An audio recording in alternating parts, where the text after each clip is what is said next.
So I come here today with the highest respect for the United States Congress, this citadel of democracy created to represent the voice of all American people to advance sacred rights and freedoms.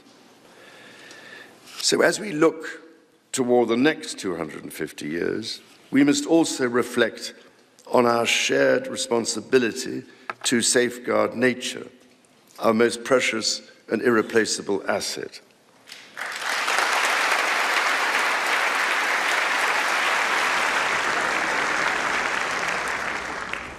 The natural wonders of the United States of America are indeed a unique asset, and generations of Americans have risen to this calling. Indigenous, political, and civic leaders, people in rural communities and cities alike, have all helped to protect and nurture what President Theodore Roosevelt called the glorious heritage of this land's extraordinary natural splendor, on which so much of its prosperity has always depended. Yet, even as we celebrate the beauty that surrounds us, our generation must decide how to address the collapse of critical natural systems, which threatens far more than the harmony and essential diversity of nature.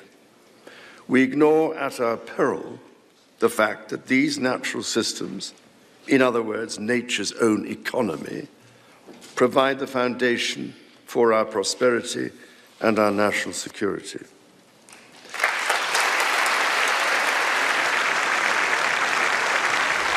The story of the United Kingdom and the United States is at its heart a story of reconciliation, renewal, and remarkable partnership. From the bitter divisions of 250 years ago, we forged a friendship that has grown into one of the most consequential alliances in human history.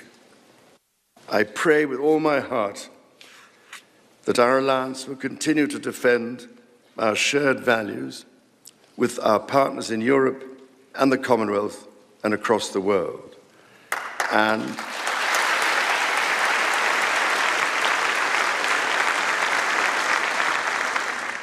that we ignore the clarion calls to become ever more inward-looking. America's words carry weight and meaning, as they have since independence. The actions of this great nation matter even more.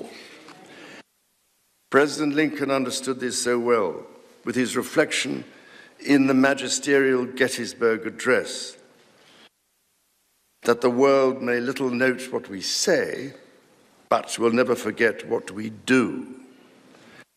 And so to the United States of America, on your 250th birthday, let our two countries rededicate ourselves to each other in the selfless service of our peoples and of all the peoples of the world. God bless the United States, and God bless the United Kingdom.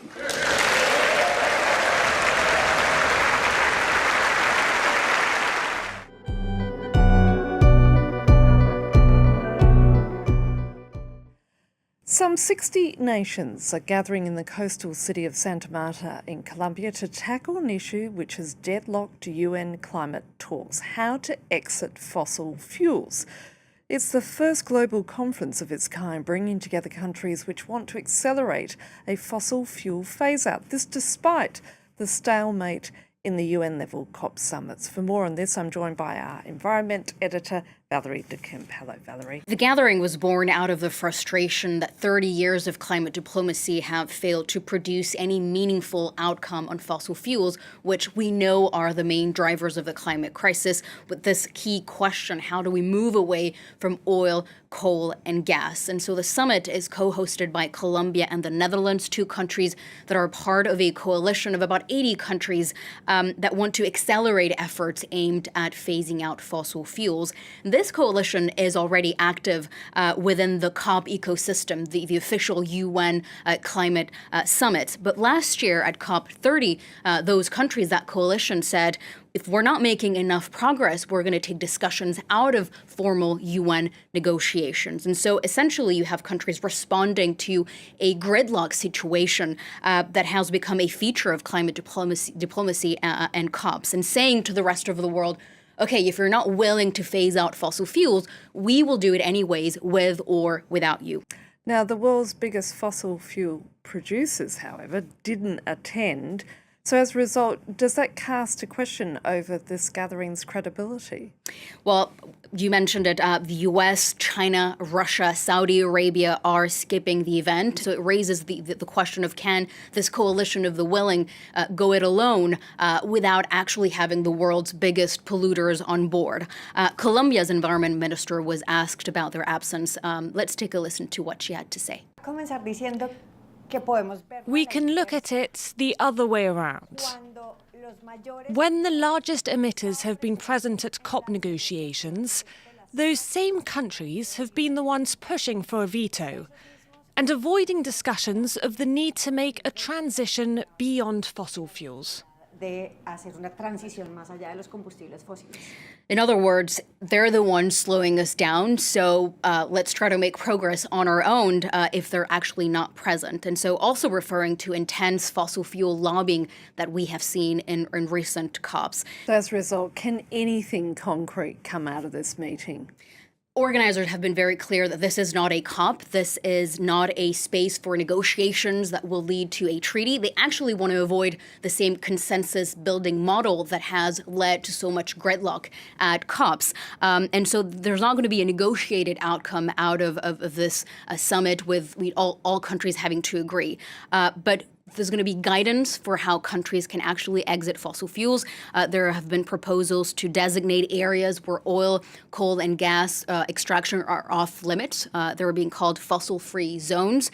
And the summit will also see the launch of the first scientific panel dedicated to the energy transition, which, ironically, they will be reporting back to the COP31 presidency. So again, the COP ecosystem. But again, they do want to make progress outside of official agreements, but they also need to influence what's happening there.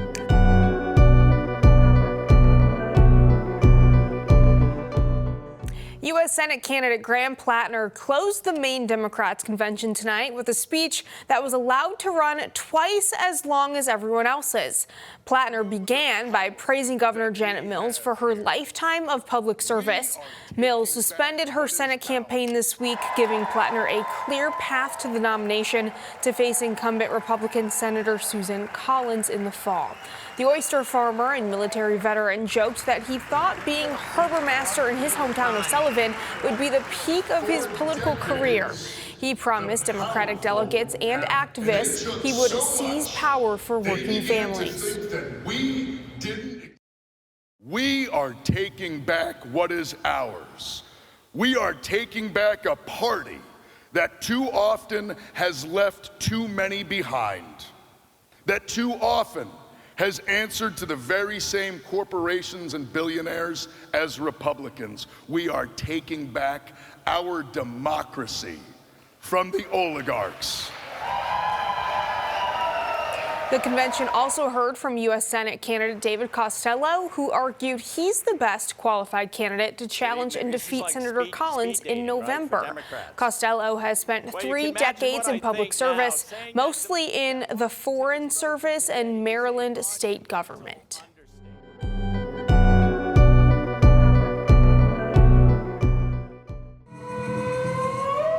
I'm here to meet a monk who's part of a secretive Buddhist sect.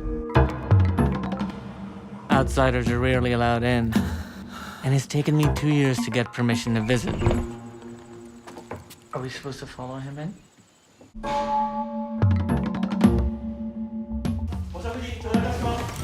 This is Kamahori. He's been chosen for one of the most dangerous rituals in Buddhism.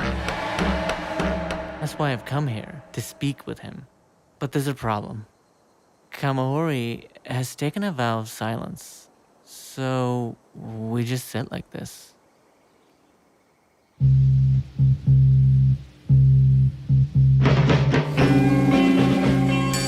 that's when I meet Ryoshin, the lowest ranking monk on the mountain. I'm trying to feel this is fun. I don't want to say I don't like this, but actually I don't like this. It's boring. I feel coldness speaking to monks in here. iPad, I want it. I'm a desire man.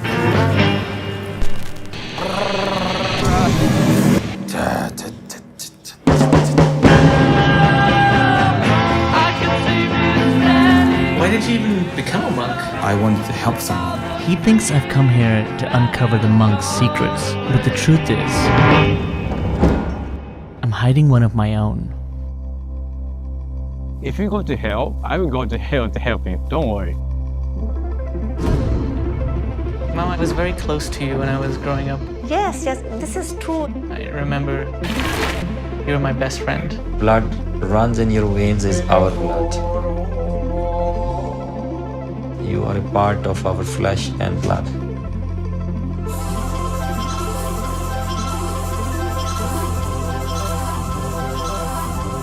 The only way to finish the story is to tell the truth. Mom? Do you think you might be able to help me someday? I think so. I should do, because I'm a monk, you know.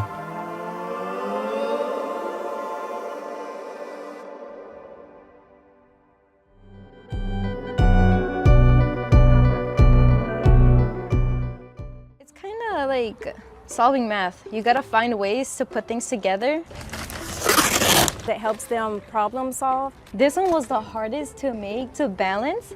This, like you can see, They had to build strong armatures and make it strong enough to hold the weight of the beads and the pennies and the paper. we need a lot of patience because some of the pennies are falling down.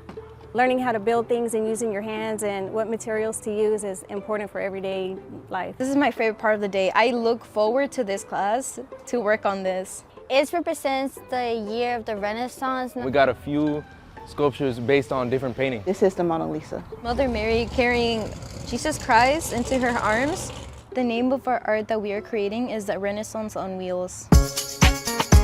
My teacher was the one who focused more on telling us, encouraging us to add more detail, and the rest were just us being more creative and adding more details and making it look better as we could. My part of working was with what represents the 12 disciples. If you really pay attention to the patterns, it looks like the actual people at the table. We got the creation of Adam, and we made God, and we decorated him with a bunch of different beads, buttons, pennies, a lot of pennies. We created this for the art car parade. There'll be over 250 cars participating. I love doing this. So we got the car from Mr. Gilman. Every year he donates 10 cars and we got one of them. We've also had a lot of donors give us materials such as beads or cash to go buy more supplies. And we've gotten penny donations too. It was pretty tedious. Some people did the paper mache clouds, some people did the sculptures, some people decorated the sculptures. That one just came out great. I'm surprised by it, honestly. It's not one that I personally worked on, but seeing it now, it looks really, really good. All the sculptures are made out of paper mache, and we coated them with a little bit of like cement, stucco, and spray painted them, and then beads. We made that from scratch. Okay, these are the 12 disciples. I did a little something for each and every one. They like it. It's like a break from their everyday normal work. It's more of a collective energy and like more of everything. At least 200 students have, done some part on the car. Everybody like puts something on their mind like to it. I love doing art. What keeps me going is the results. I want to see the results of the final product that we have. I think they are excited. They put a lot of work into it. It was some unusual processes making the sculptures. We covered one student in plaster, and my son on the other side, there's the Pieta. He's actually the body of the Pieta. And another student was the one holding him. To see the finished product of what we did, it's like really powerful and empowering. Because like when you really think about it, even this right here, when it shines in the light, it's gonna be so beautiful. And we were trying to make it as perfect as possible, but even though we felt like it wasn't perfect, when you see it, you're not gonna think that. I just like all areas of art. Sculpture is probably my favorite, so to be able to put sculptures on a car is really cool. Oh man, I'm so excited to get it done. Not only do I want to see this actually being moved around and for other people to see it, but I want to be able to see what other people have done for their art car. Oh man, I can't wait to see it. We're really excited. That's why we're trying to work together into finishing this before the deadline, because we really want to see Westbury High School win. Art isn't just like writing something or drawing something. It could be whatever you want it to be. It's basically putting your emotions on a canvas or a car.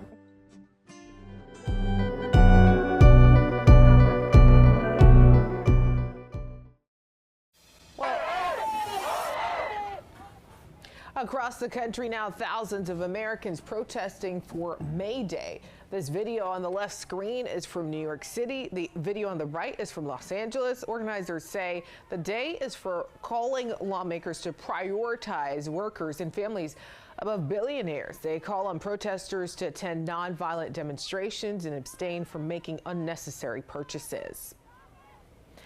And right now, thousands of people here in the district marching in solidarity. Yeah, they say that they're lifting up the rights of workers while pushing back on many of the policies of the Trump administration.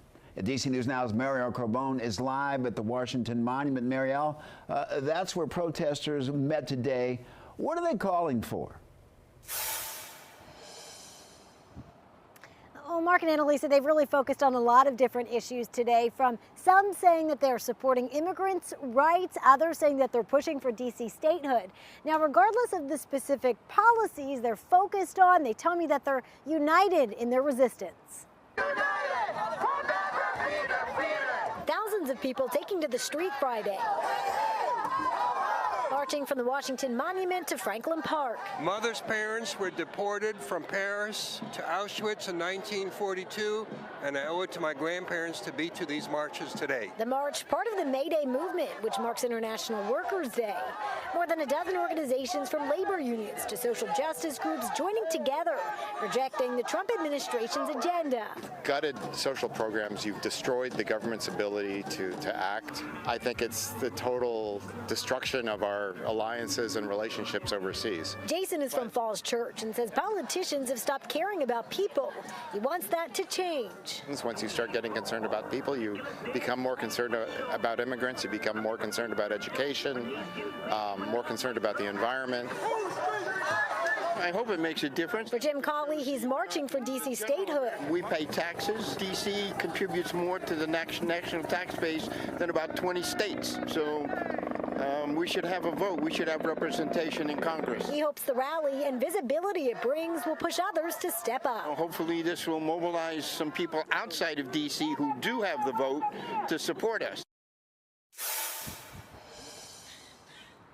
And the May Day events continue throughout the district, actually just getting started now. 5 to 8 o'clock tonight, there is a concert and celebration that is over at the former Black Lives Plaza area. Reporting live in Northwest DC, I'm Marielle Carbone, DC News.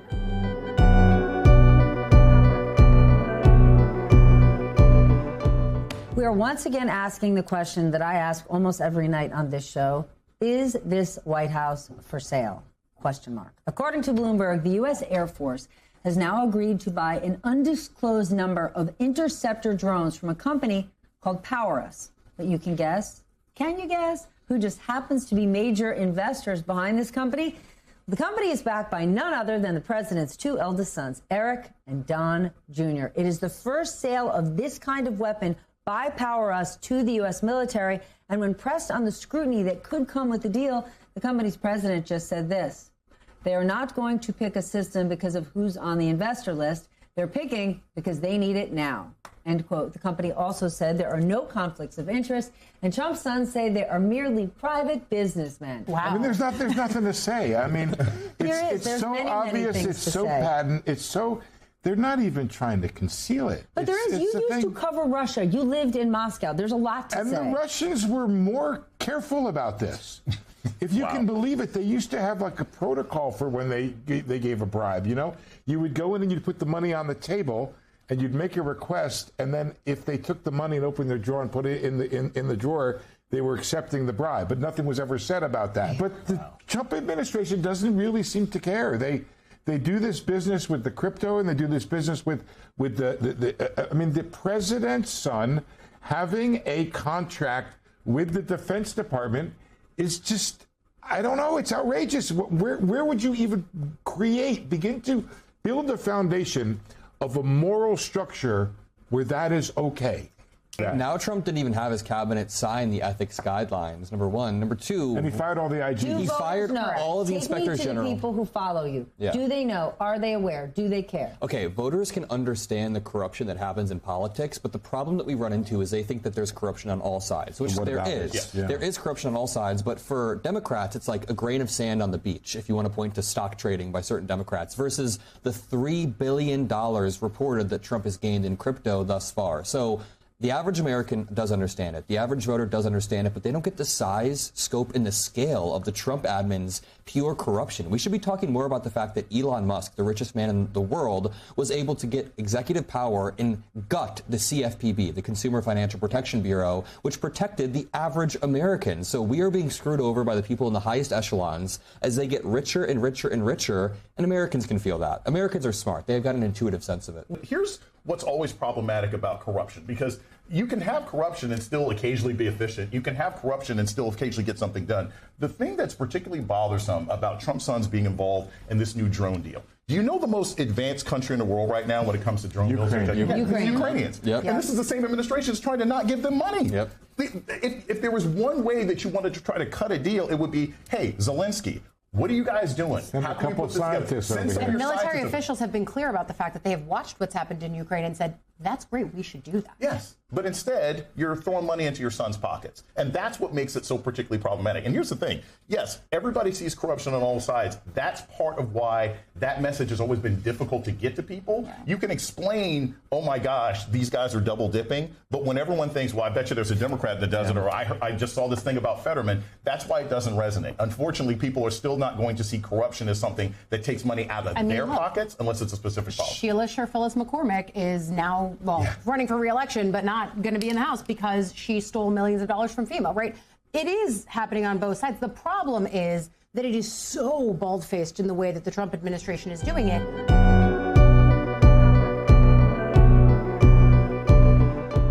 Ignorance! Do not be blind to your naiveness. What you see is the truth.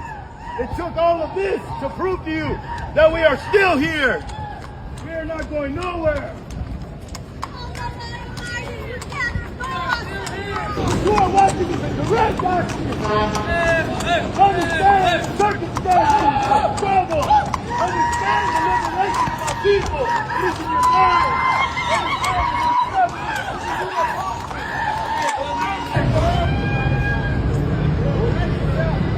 The United States tried to erase our people, but we're still here. We need one on both sides. In the land. We're on the trail of truth. We're riding from San Francisco to D.C. Both sides here, guys. Expect us or expect us. Trail of truth. Stand back. 300 volunteer and all political prisoners. Okay, we're moving.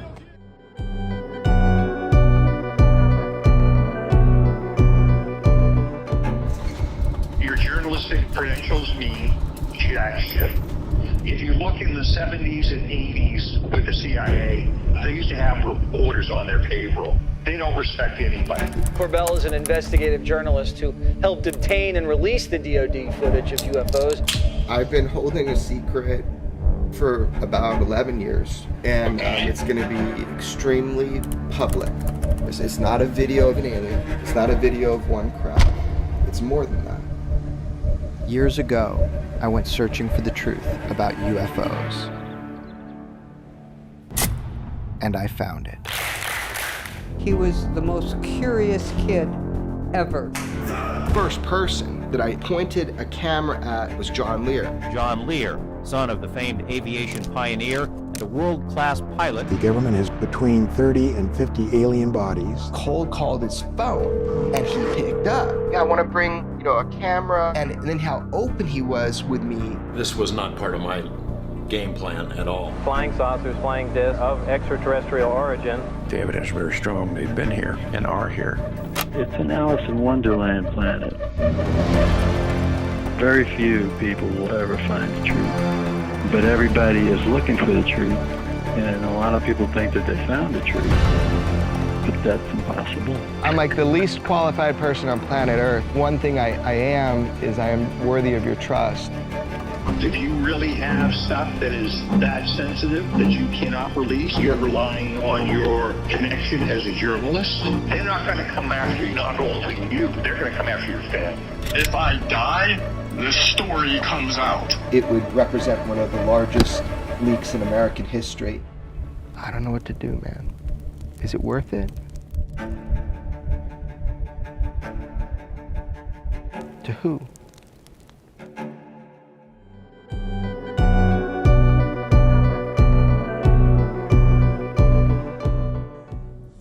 India's archaeologists have decoded a 5th century mystery, rewriting what we know about ancient Shaivit traditions. The Archaeological Survey of India's Epigraphy Division has deciphered rare Sanskrit inscription written in Brahmi script on a seal discovered in present-day Pakistan-occupied Kashmir. The inscription points to a Shaiva temple dedicated to Lord Shiva as Koteshwara in the mythical Devadaruvana, also known as the forest of Himalayan cedar trees. ASI's Epigraphy Division said that this seal offers one of the earliest known artistic and inscriptional links. And this is to the legend of Shiva wandering in the Devadaru forest, a narrative described in the Skanda Puran, one of the genres of ancient Hindu texts, and this is not an isolated breakthrough. In 2024, ASI decoded another Sanskrit inscription from Gilgit, tracing a devotee named Pushpa Singha who installed a Mahesh Varalinga in honor of his guru. And months earlier, a 10th century inscription found on a slab near Peshawar revealed traces of Buddhist Dharani chants. So together, these discoveries are not just about the past. They further strengthen the cultural and religious footprint of ancient India across the region.